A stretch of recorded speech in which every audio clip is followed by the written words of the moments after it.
Hi guys, welcome to my YouTube channel study centre. तो चलिए आज मैं फिर से अपने एक नए वीडियो के साथ आपसे मिलने जा रहा हूं।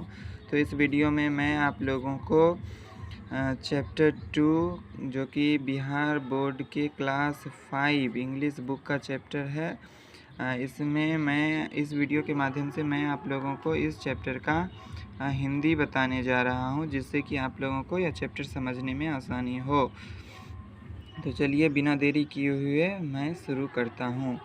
तो इस चैप्टर का जो नाम है वो है the smell of bread and the sound of money.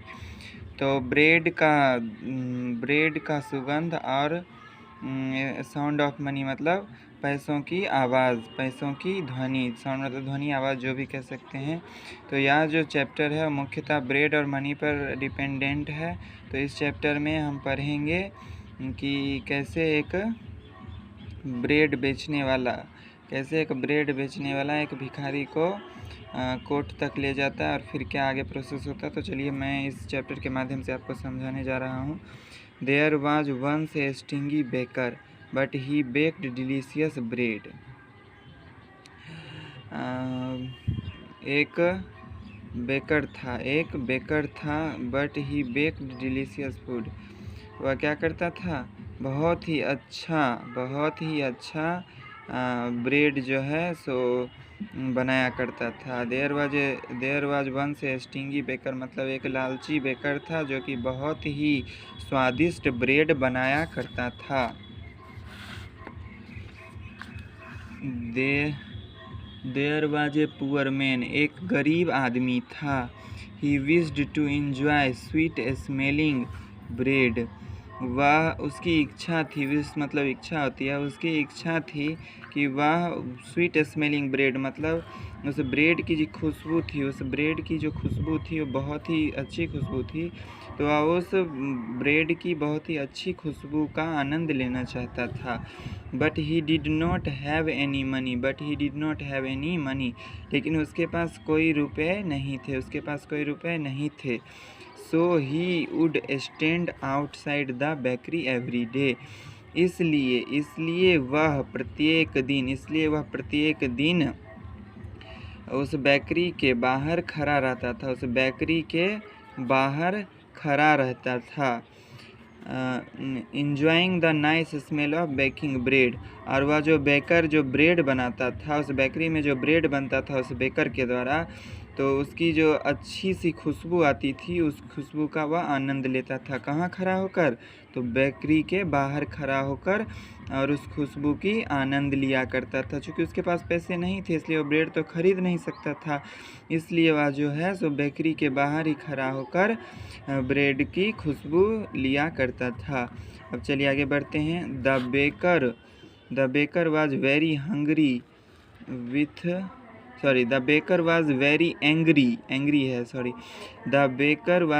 Angry with poor man.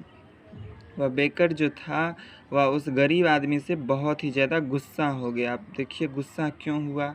He felt that anyone who smelt his delicious products should pay for the smell.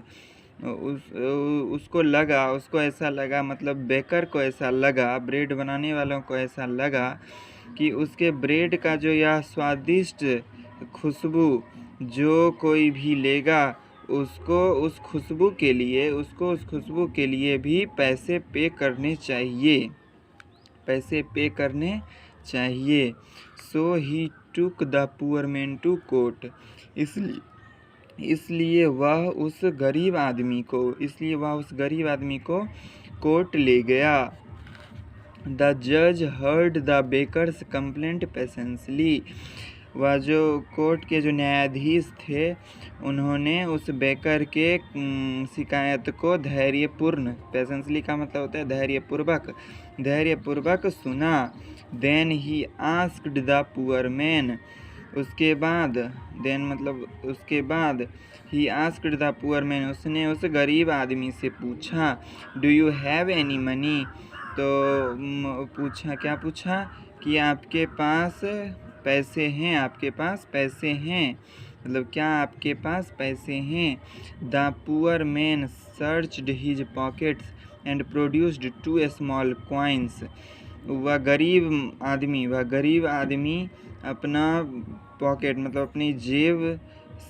अपनी जेब को क्या किया, अपनी जेब में खोजा, क्या खोजा, पैसे खोजा। एंड प्रोड्यूस्ड 2 स्मॉल कॉइन्स, और क्या पाया, 2 स्मॉल कॉइन्स, 2 सिक्के पाए। This is all the money I have, he said to the जज। मेरे पास यही कुछ रुपए हैं, उसने न्यायाधीश से कहा, मतलब जज से कहा। द जज took the money from the poor man. जज ने क्या किया, उस गरीब आदमी से वो रुपये ले लिए। The baker was dilated. Baker खुश हो गया। बेकर खुश होकर के क्या किया, ही smiled eagerly, held out his hand to take the money from the judge. वह मुस्कुराया, कौन, बेकर मुस्कुराया और उत्साहपूर्वक क्या किया, अपना हाथ आगे बढ़ा दिया। किस लिए हाथ आगे बढ़ा दिया, वह मनी को, मतलब वह जो उसके पास जज के हाथ में जो रुपए थे, वह रुपये लेने के लिए अपना हाथ आगे बढ़ा दिया। बट द जज did not give money to the baker. लेकिन न्यायाधीश, वह जो रुपए थे उसके हाथ में, लेकिन न्यायाधीश उस बेकर को वह रुपए नहीं दिए। जो रुपए जज के हाथ में थे वह नहीं दिए। किसको नहीं दिए, बेकर को नहीं दिए। ही ओनली जिंगल्ड द कॉइन टुगेदर। वह कौन, यहाँ पर ही से किसका प्रोनाउंस हो रहा है, यहाँ पर ही से जज का, ही किसको डिनोट कर रहा है, जज को डिनोट कर रहा है। तो जज ने क्या किया, ही ओनली जिंगल्ड द कॉइन टुगेदर।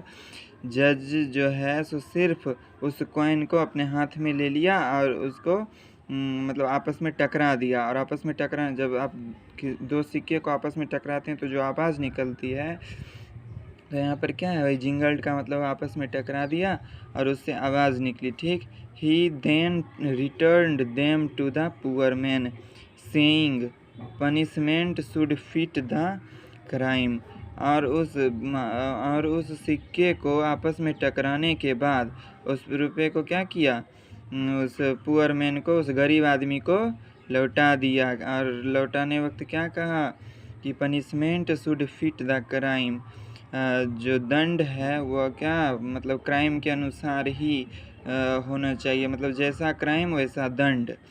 तो चलिए अब आगे बढ़ते हैं। The price for the smell of the bread should be the sound of the money.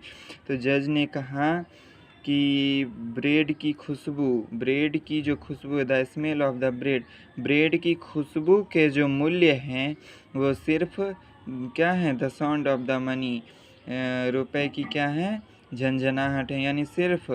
यानी वो पुअर मैन क्या करता था, ब्रेड का जो स्वीट स्मेल था उसका आनंद लिया करता था। इसलिए जज ने कहा कि उस स्वीट स्मेल की कीमत सिर्फ और सिर्फ वो रुपये की झंझनाहट की आवाज़ ही हो सकती है। इसलिए यहाँ पर जज ने झंझनाहट मतलब रुपये को आपस में टकरा कर उसके बाद गरीब आदमी को लौटा दिया। Thank you.